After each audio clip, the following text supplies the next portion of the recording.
Alors, nous avons remis les rapports 2018 et 2019, le rapport général annuel d'activité, qui rassemble tout ce que les corps de contrôle de l'ordre administratif ont fait et les travaux de l'ASELC en termes de lutte contre la corruption et aussi en termes de formation. Dans le rapport 2018, il apparaît clairement que les citoyens font de plus en plus confiance à la SELC. En témoigne la montée en puissance des dénonciations qui sont adressées à la SE. Il y a également que le rapport souligne la nécessité d'une analyse du décret 2017-617 qui avait allégé les conditions de recours à l'entente directe pour ce qui concerne les PPP. Parce qu'il y a une dégradation de notre pourcentage par rapport à la norme UEMOA, puisque nous étions à 15,45 en 2016 et il y a eu une dégradation. Nous sommes à 35 et quelques, qui montre bien qu'il faut voir est-ce que c'est ce décret qui est la cause ou est-ce qu'il y a un laisser-aller vers les ententes directes.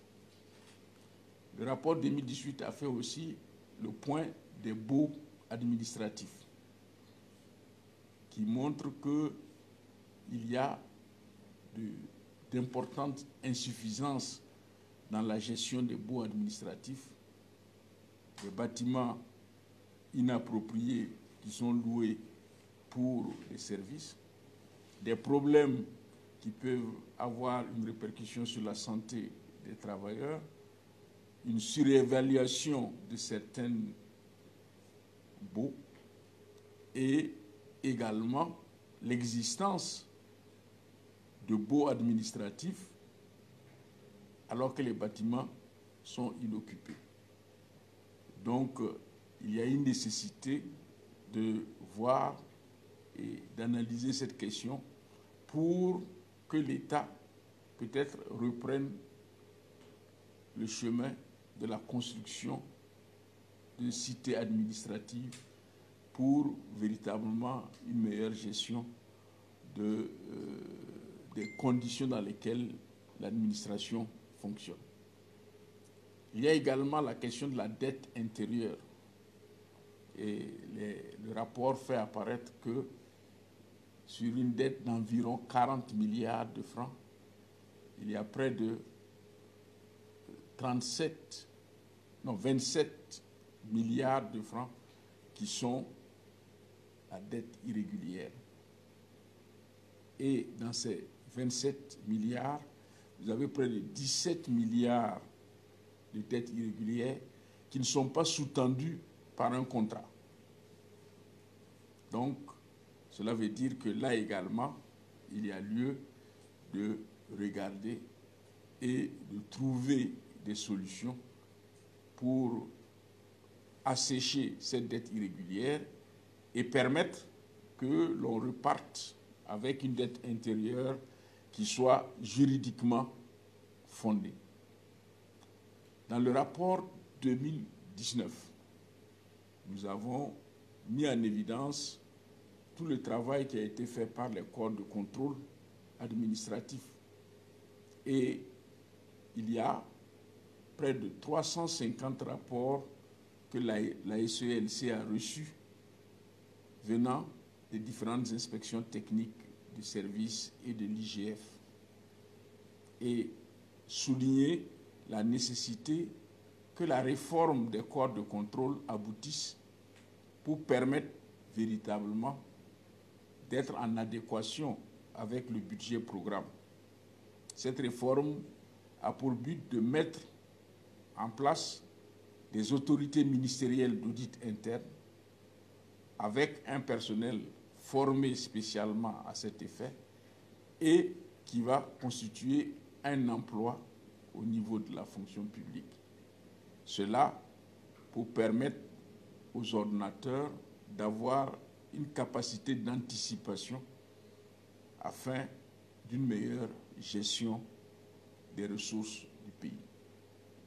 Et le rapport 2019 souligne également la nécessité que ces réformes-là soient conduites au plus tôt pour qu'on n'ait pas la situation que l'on connaît aujourd'hui, d'être dans le budget programme et en fait de fonctionner comme si on était dans le budget objet. Donc voilà, dans les grandes lignes, le contenu de ces deux rapports. Le rapport 2018 n'a pas été remis à cause de ce que vous connaissez, la maladie à coronavirus. Et nous avons profité de cette occasion pour remettre les deux rapports que vous trouverez sur le site de l'Autorité supérieure de contrôle d'État et de lutte contre la corruption. Dès 11h30 midi, vous pourrez télécharger ces deux rapports sur le site.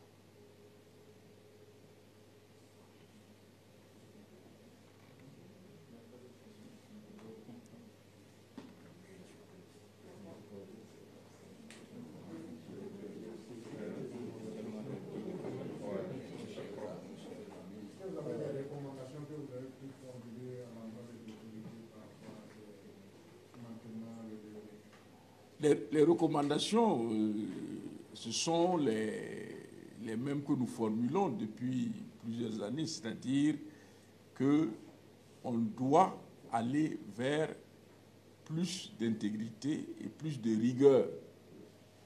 Et c'est pour cela, quand vous prenez le rapport 2018, il souligne à la fin la nécessité que la sanction soit appliquée pour éviter cette ambiance d'impunité que d'aucuns considèrent comme prégnant.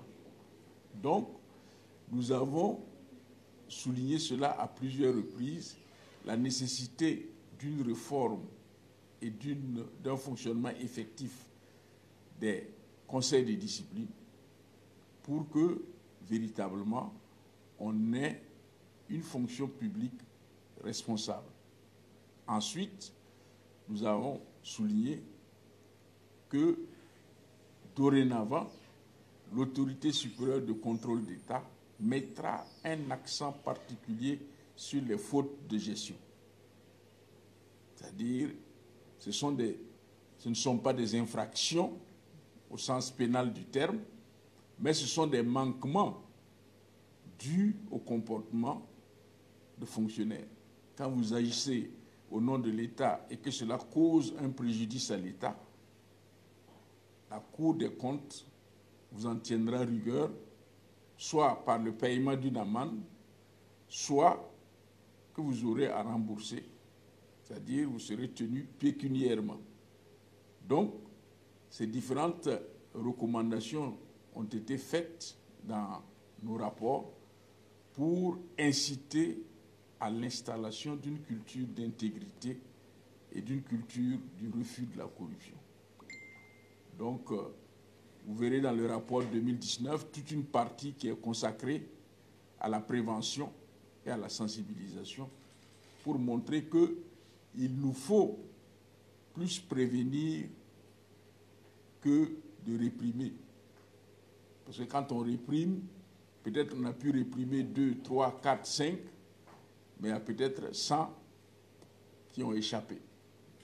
Alors que s'il y a la prévention, il y aura un comportement vertueux, et ce comportement vertueux permettra que nous n'ayons pas de cas de corruption ou de mauvaise gestion.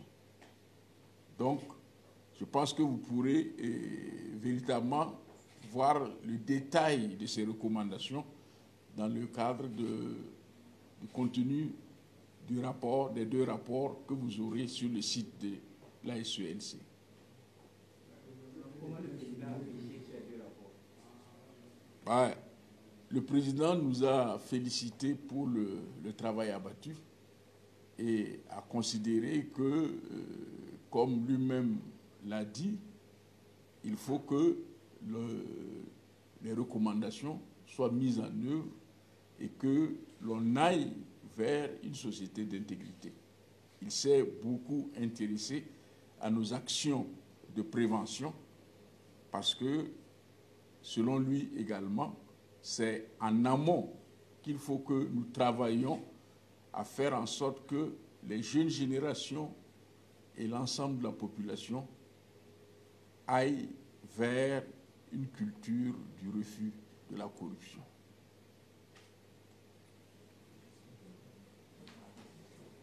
Merci.